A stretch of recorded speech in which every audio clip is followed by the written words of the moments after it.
ఓం శ్రీ సాయినాథాయ నమః. అందరికీ నమస్కారం అండి. నేను మీ అంచనా.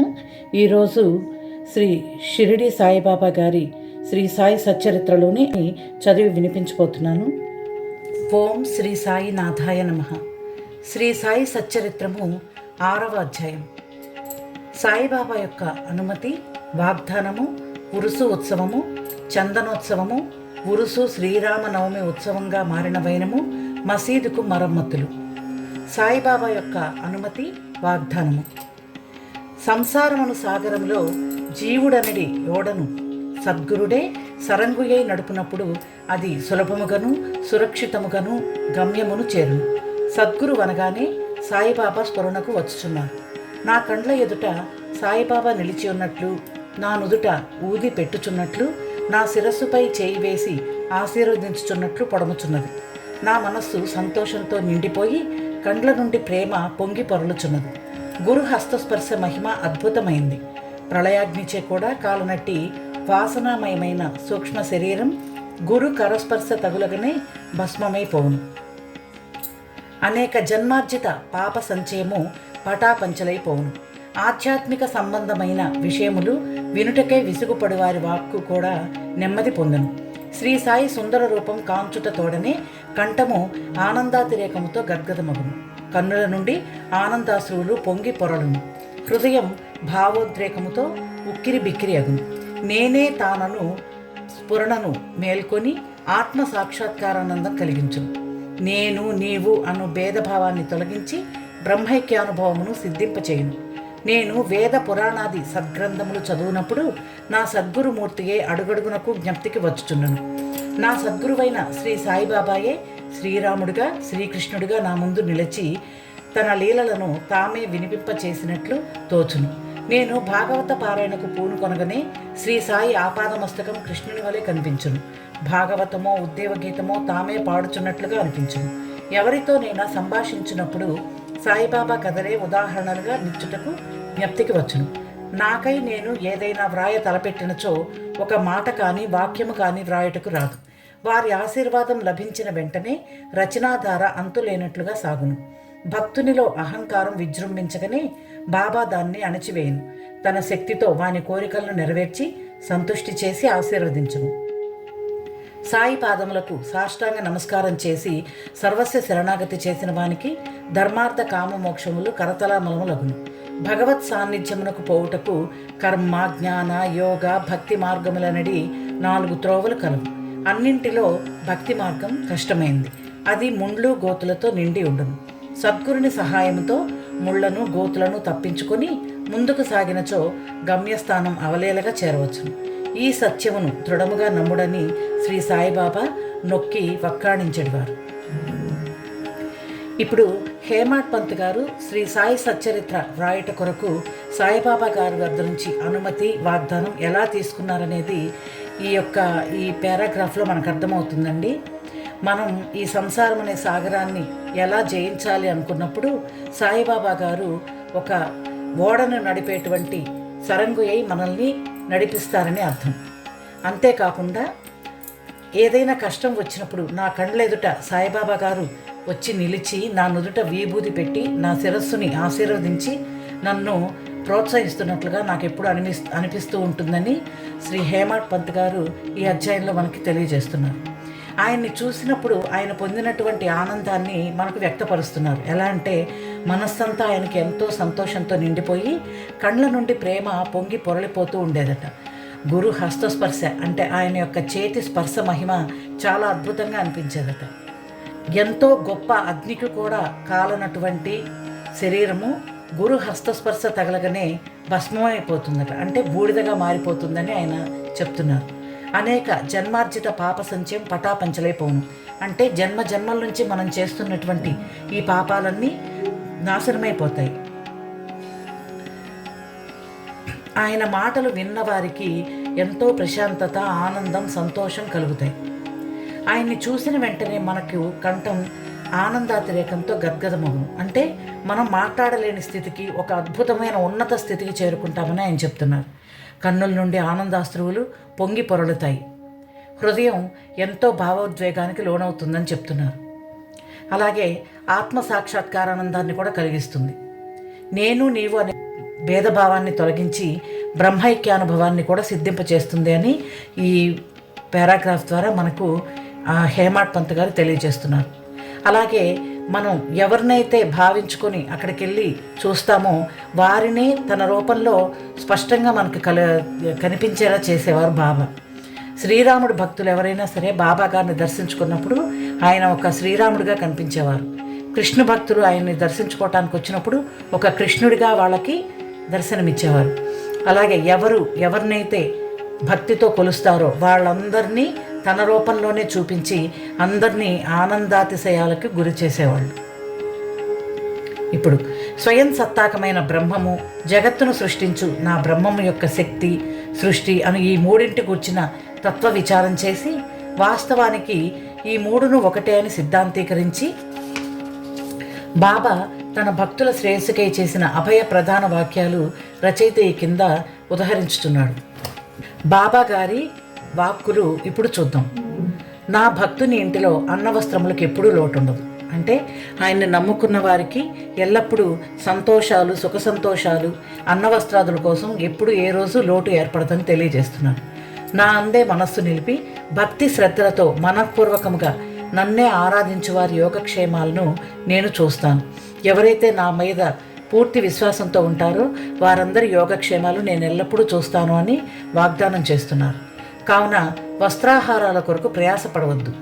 మీకు తిండి బట్టలు ఉండటానికి వీటి కోసం మీరు ఎటువంటి ప్రయాస తీసుకోవద్దు. మీకేమైనా కావలసిన భగవంతుని వేడుకోండి.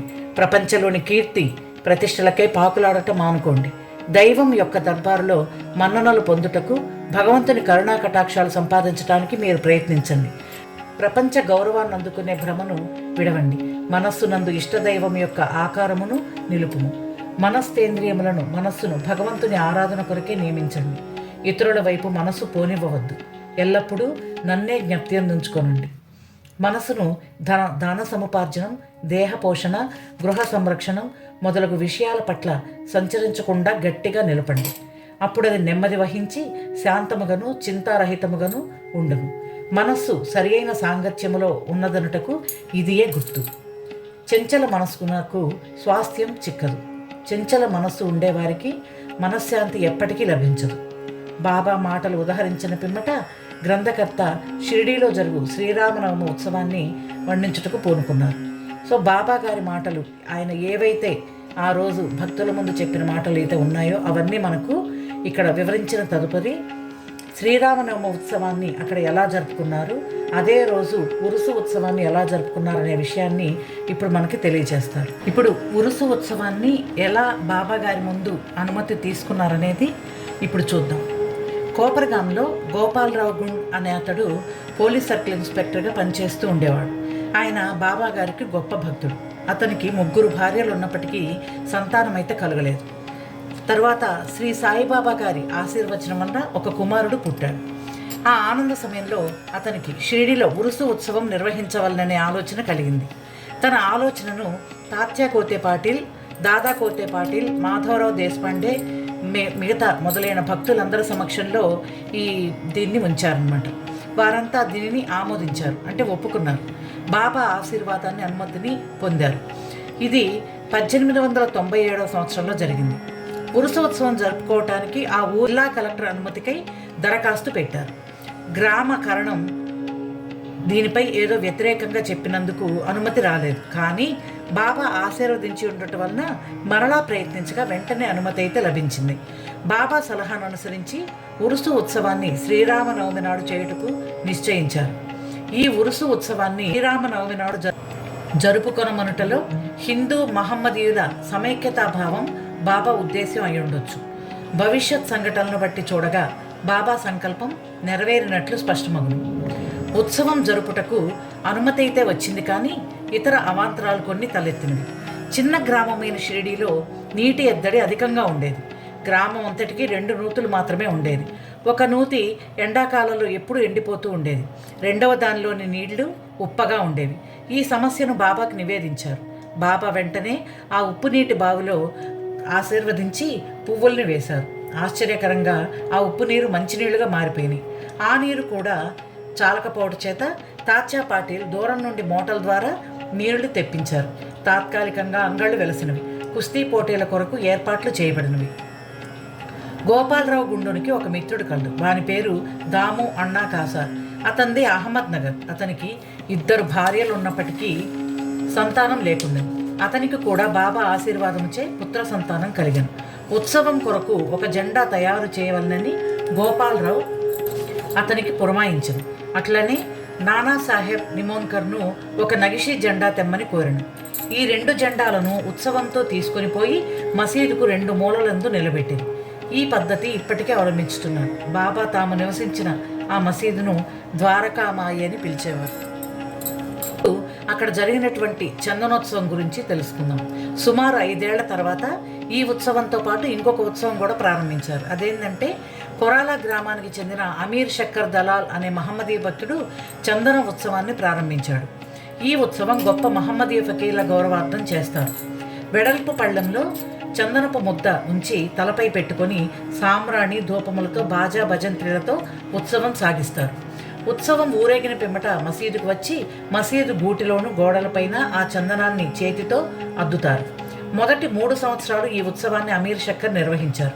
పిమ్మట అతని భార్య ఆ సేవను కొనసాగించింది. ఒకే దినమందు పగలు హిందువులచే జెండా ఉత్సవం, రాత్రులందు మహమ్మదీయులచే చందనోత్సవం ఏ అరమరికలు లేక జరుగుతూ ఉండేవి. ఇప్పుడు ఏర్పాట్లు అంటే ఆ రోజే శ్రీరామనవమి ఉత్సవానికి ఏర్పాట్లు ఎలా జరిగాయనే విషయం ఇప్పుడు తెలుసుకుందాం. షిరిడీలో జరుగు శ్రీరామనవమోత్సవం బాబా భక్తులకి చాలా ముఖ్యమైనది, పవిత్రమైంది. భక్తులందరూ వచ్చి ఈ ఉత్సవంలో పాల్గొంటున్నారు. బయటి ఏర్పాట్లన్నీ తాత్యాకోతే పాటిల్ చూసుకునేవారు. ఇంటి లోపల చేయవలసినవన్నీ రాధాకృష్ణమాయి అనే భక్తురాలు చూస్తుండేది. ఉత్సవ దినములలో ఆమె నివాసం భక్తులతో నిండిపోయేది. ఆమె వారికి కావలసిన ఏర్పాట్లన్నీ చూసుకోవటమే కాకుండా ఉత్సవానికి కావలసిన సరంజామా అంతా కూడా సిద్ధంగా ఉంచేది. అంతేకాకుండా స్వయంగా ఆమె మసీదును శుభ్రపరిచి గోడలకు సున్నాన్ని వేస్తూ ఉండేది. మసీదు గోడలు చాలా బాబా వెలిగించు దుని మూలంగా మసిపట్టి ఉండేవి.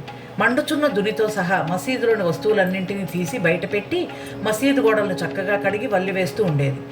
ఆమె ఇదంతా కూడా బాబా చావడలో పరుండున్నప్పుడు చేస్తూ ఉండేది. ఈ పనిని శ్రీరామనవమికి ఒక రోజు ముందే పూర్తి చేస్తూ ఉండేవారు. పేదలకు అన్నదానం అనినా బాబాకు చాలా ఇష్టం. అందుచే ఈ ఉత్సవ సమయమందు అన్నదానం విరివిగా చేస్తూ ఉండేవారు. భోజన పదార్థాలు, మిఠాయిలు రాధాకృష్ణమాయి ఇంట్లో విస్తారంగా వండబడేవి.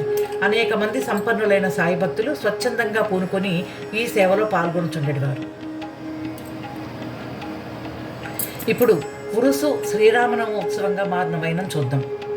ఏ రోజైతే ఉరుసు ఉత్సవాన్ని చేస్తున్నారో ఆ రోజు శ్రీరామనవమి కాబట్టి ఆ రోజు శ్రీరామనవమి కూడా చేసుకోవాలనేటువంటిది ఆ హిందూ గ్రామస్తుల యొక్క ముఖ్య ఉద్దేశం. సో వాళ్ళు బాబా గారిని ఎలా ఒప్పించారు, ఏ విధంగా ఉరుసు రోజే శ్రీరామనవమి ఉత్సవాలు ఎలా జరిగాయనేది ఇప్పుడు తెలుసుకుందాం. ఈ ప్రకారంగా 1897 నుంచి 11 వరకు ఉరుసు ఉత్సవాన్ని శ్రీరామనవమి నాడు వైభవంగా జరిపేవారు. రాను అది చాలా ప్రాముఖ్యాన్ని సంతరించుకుంది. ఈ ఉత్సవానికి సంబంధించి ఒక చిన్న మార్పు జరిగింది. శ్రీ సాయినాథ సగుణోపాసన గ్రంథకర్త అయిన కృష్ణారావు భీష్మ అనువాడు దాదాసాహెబ్ కాపర్డేతో కలిసి ఉత్సవానికి వచ్చారు. వారు దీక్షిత్వాడాలో బస చేశారు. ఉత్సవం ముందు రోజు కృష్ణారావు దీక్షిత్వాడ వసారాలో పనుకొని ఉన్నారు. ఆ సమయంలో లక్ష్మణరావు ఉరఫ్ కాకా మహాజని పూజా పరికరాల పళ్ళెంతో మసీదుకు పోవుచున్నారు. అతన్ని చూడగానే భీష్మకు ఒక కొత్త ఆలోచన తట్టింది.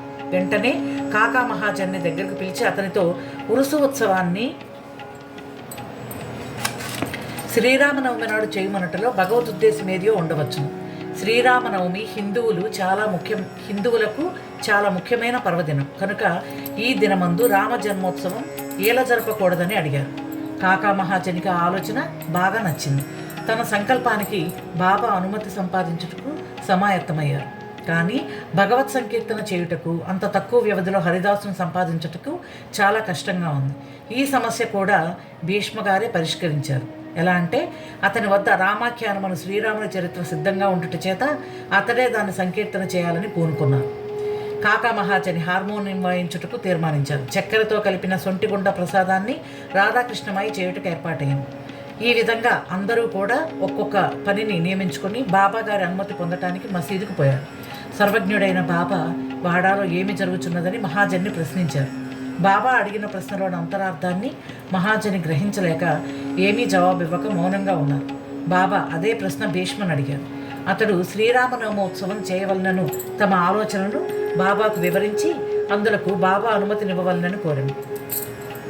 బాబా వెంటనే ఆశీర్వదించారు. అందరూ సంతసించి రామ జయంతి ఉత్సవానికి సంసిద్ధులయ్యారు. ఆ మరుసటి దినం మసీదును అలంకరించారు. రాధాకృష్ణమాయి ఒక ఊయలనిచ్చింది. దాన్ని బాబా ఆసనం ముందు వేలాడగట్టింది. శ్రీరామ జన్మోత్సవ వేడుక ప్రారంభమైంది. భీష్ముడు కీర్తన చెప్పుటకు లేచాను. మహాజని హార్మోనియం ముందు కూర్చున్నారు. అప్పుడే లెండి నుండి మసీదుకు వచ్చిన బాబా అదంతయు చూచి మహాజనిని పిలిపించాను. రామ జన్మోత్సవం జరుపుటకు బాబా ఒప్పుకొననో లేదో ఏమగునో అని జంకుతూ అతడు బాబా వద్దకు వెళ్ళాను. అది అంతయు ఏమని, అక్కడ ఊయలు ఎందుకు కట్టారని బాబా అతన్ని అడిగాను. శ్రీరామనవమోత్సవం ప్రారంభమైనదని అందులకై ఊయల కట్టారని అతను చెప్పాను. బాబా మసీదులో ఉండు భగవంతుని నిర్గుణ స్వరూపాన్ని సూచించు నింబారు నుండి 2 పూలమాలలు తీసి ఒకటి మహాజని మెడలో వేసి ఇంకొకటి భీష్మకు పంపాను. హరికథ ప్రారంభమయ్యాను. రామకథా సంకీర్తనం ముగియగానే బాజా భజంత్రి ధ్వనుల మధ్య శ్రీరామచంద్రమూర్తికి జై అను జయ జయధ్వానాలు చేయిచు పరమోత్సాహంతో అందరూ ఒకరిపై ఒకరు గులాల్ చల్లుకున్నారు. అంతలో ఒక సింహ గర్జన వినిపించింది. భక్తులు చల్లుకున్న గులాల్ ఎలాగో వెళ్ళి బాబా గారి కంట్లో పడింది. బాబా కోపంతో బిగ్గరగా తిట్టుట ప్రారంభించారు. ఇది చూచి చాలామంది భయంతో పారిపోయారు. కానీ బాబా యొక్క సన్నిహిత భక్తులు మాత్రం అవన్నీ తిట్ల రూపంగా బాబా తమకిచ్చిన ఆశీర్వాదాలను గ్రహించి కదలక అక్కడనే ఉండిపోయారు. శ్రీరామ జయంతి నాడు రావణుడనే అహంకారాది అరిషడ్ వర్గాలను సంహరించుటకు శ్రీ సాయి రూపంలో ఉన్న శ్రీరాముడు ఆగ్రహించుట సహజమే కదా అని భావించారు. షిరిడీలో ఏదైనా కొత్తది ప్రారంభించినప్పుడల్లా బాబాగారు ఈ విధంగా కోపగించుకోవటం ఒక అలవాటు. దీన్ని తెలిసిన వారు కామ్గా ఊరకనే ఉన్నారు. తన ఊయలను బాబా విలేమోననే భయంతో రాధాకృష్ణమాయి మహాజనిని పిలిచి ఊయలను తీసుకొని రమ్మన్నారు. మహాజని పోయి దాన్ని విప్పుచుండగా బాబా అతని వద్దకు పోయి ఊయలను తీయవలదని చెప్పింది. కొంతసేపటికి బాబా శాంతించను. ఆనాటి మహాపూజ హారతి మొదలగునవి ముగిశాను. సాయంత్రం మహాజని పోయి ఊయల్ని విప్పుచుండగా ఇంకనూ దాని అవసరం ఉందని కనుక దాన్ని విప్పవద్దని బాబాగారు అతన్ని వారించారు. రామనవమి మరుసటి దినమున జరుపు గోపాల కాలోత్సవంతో కానీ ఉత్సవం పూర్తి కాదన్న విషయం అప్పుడు భక్తులకి అర్థమైంది. మరునాడు శ్రీకృష్ణ జననం నాడు పాటించు కాలాహండి అను ఉత్సవం ప్రారంభించారు. కాలాహండి అనగా నల్లని కుండలో అటుకులు, పెరుగు, ఉప్పు, కారం వేసి వేలాడగడతారు. హరికథ సమాప్తమైన పిమ్మట దీనిని కట్టెతో పగలగొడతారు. రాలిపడిన అటుకులను భక్తులకు ప్రసాదంగా పంచిపెడతారు. శ్రీకృష్ణ పరమాత్ముడు ఈ మాదిరిగానే తన స్నేహితులకు గొల్ల పిల్లవాండ్రకు పంచిపెట్టుచుండెను. ఆ మరుసటి దినం ఇవన్నీ పూర్తి అయిన పిమ్మట ఊయలను విప్పుటకు బాబా సమ్మతించారు. శ్రీరామనవమి వేడుకలు ఈ విధంగా జరిగిపోవచుండగా పగటివేళ పతాకోత్సవం, రాత్రి యందు చందనోత్సవం కూడా యథావిధిగా జరిగాయి. ఈ విధంగా ఆనాటి నుండి ఉరుసు ఉత్సవం శ్రీరామ ఉత్సవంగా మారిపోయింది. ఇక్కడ మనకి తెలుసుకోవాల్సింది ఏంటంటే బాబా గారు ఆ రోజుల్లో హిందూ ముస్లింల మధ్య ఉన్నటువంటి ఆ మత కలహాలకు సంబంధించిన అవన్నీ పోగొట్టడం కోసం, వారి సామరస్యంగా సమైక్యంగా కలిసి ఉండటం కోసం ఈ విధంగా శ్రీరామనవమి రోజే ఉరుసు ఉత్సవాన్ని జరిపించటం, ఆ రోజే శ్రీరామనవమి ఉత్సవాన్ని ప్రారంభించటం, ఇవన్నీ కూడా హిందూ ముస్లింల మధ్య మత సామరస్యాన్ని కలిగించడం కోసం చేసిన పనిగా భక్తులందరూ విశ్వసిస్తున్నారు. తరువాత 1913 నుంచి శ్రీరామనవమి ఉత్సవంలోని అంశాలు క్రమంగా పెరిగిపోయాయి. చైత్ర పాడ్యమి నుంచి రాధాకృష్ణమాయి నామ సప్తాహం ప్రారంభించారు. నామ సప్తాహం అంటే నామాన్ని, అంటే స్వామివారి నామాన్ని 7 రోజులు కంటిన్యూస్గా చదువుతూ ఉండటాన్ని నామ సప్తాహం అంటారు. భక్తులందరూ వంతుల వారీగా ఈ ప్రోగ్రాంలో పాల్గొంటూ ఉండేవారు.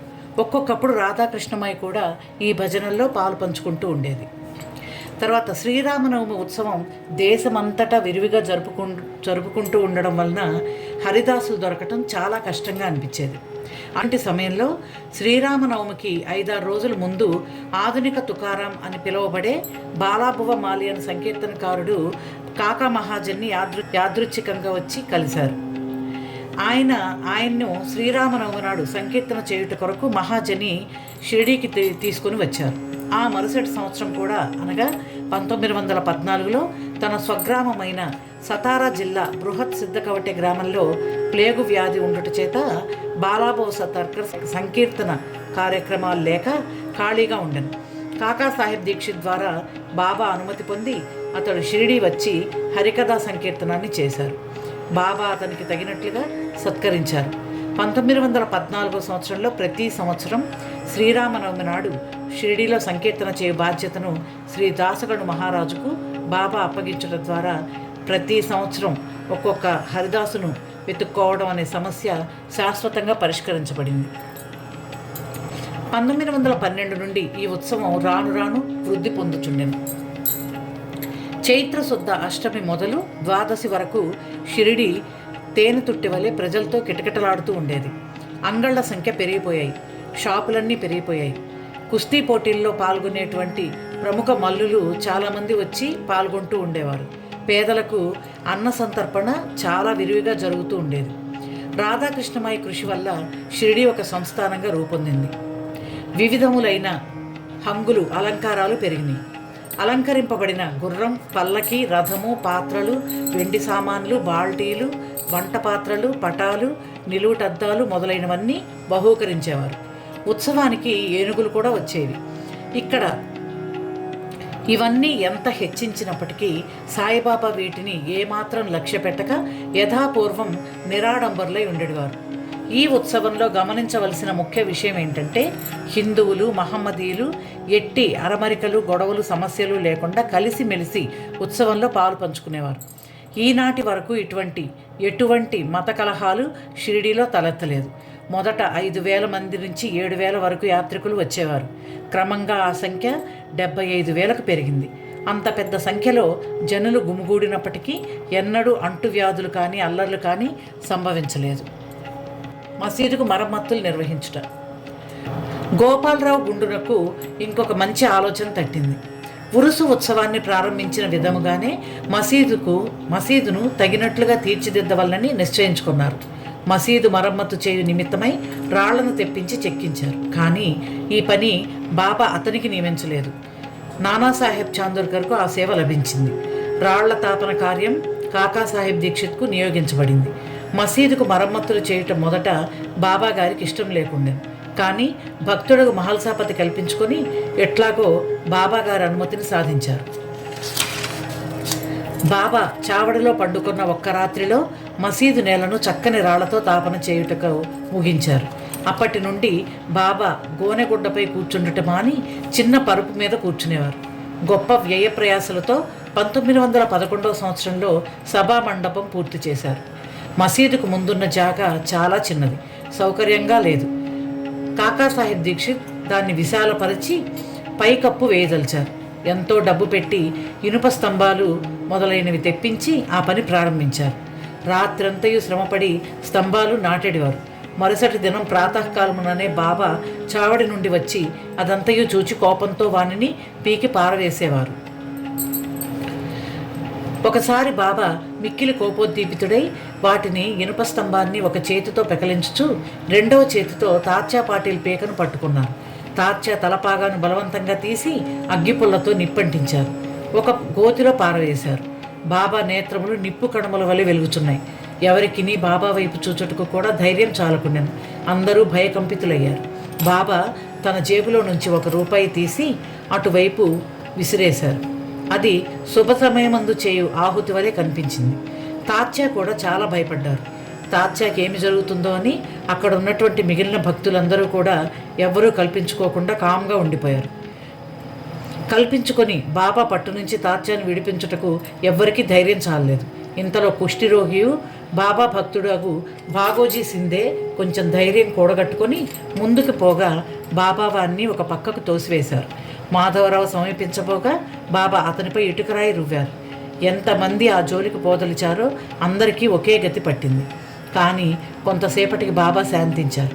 ఒక దుకాణదారుణ్ణి పిలిపించి వాని వద్ద నుంచి ఒక నగిషీ జరీపాగాను కొని తాత్యాను ప్రత్యేకంగా సత్కరించుటకాయన్నట్లు దాన్ని స్వయంగా తాత్యా తలకు చుట్టారు. బాబా యొక్క ఈ వింత చర్యను చూచి వారెల్లరూ ఆశ్చర్య నిమగ్నులయ్యారు. అంత త్వరలో బాబాకి ఎట్లు కోపం వచ్చును? ఎందుచేత ఈ విధంగా తాత్యాను శిక్షించారు? వారి కోపం తక్షణమే ఎట్లు చల్లబడింది అని అందరూ ఆలోచిస్తూ ఉండిపోయారు. బాబా ఒక్కొక్కప్పుడు శాంతమూర్తి వల్లే కూర్చుని అత్యంత ప్రేమానురాగాలతో మాట్లాడుతూ ఉండేవారు. అంతలోనే అకారణంగా కోపించి తిట్టేవారు. అటువంటి సంఘటనలు అనేకం ఉన్నాయి. కానీ ఏది చెప్పవలను అనే విషయం తేల్చుకోలేకపోతున్నాను అంటూ హేమాడ్ పంత్ గారు తనకు గుర్తొచ్చినప్పుడల్లా ఒక్కొక్క విషయాన్ని ఇక్కడ మనకి ఒక్కొక్క అధ్యాయంలో వివరిస్తూ చెప్పడం జరిగింది. ఈ విధంగా 6వ అధ్యాయం సంపూర్ణం. సద్గురు శ్రీ సాయినాథార్పణమస్తు. శుభం భవతు. ఓం శాంతి శాంతి శాంతి. మీకందరికీ నా వీడియోస్ కనుక నచ్చినట్లయితే తప్పకుండా సబ్స్క్రైబ్ చేసుకుని లైక్ చేసి ఓం శ్రీ సాయినాథాయ నమః అని కామెంట్ చేయండి. ఇతరులకి ఈ వీడియోస్ని షేర్ చేయండి. Thank you. Me Anjana.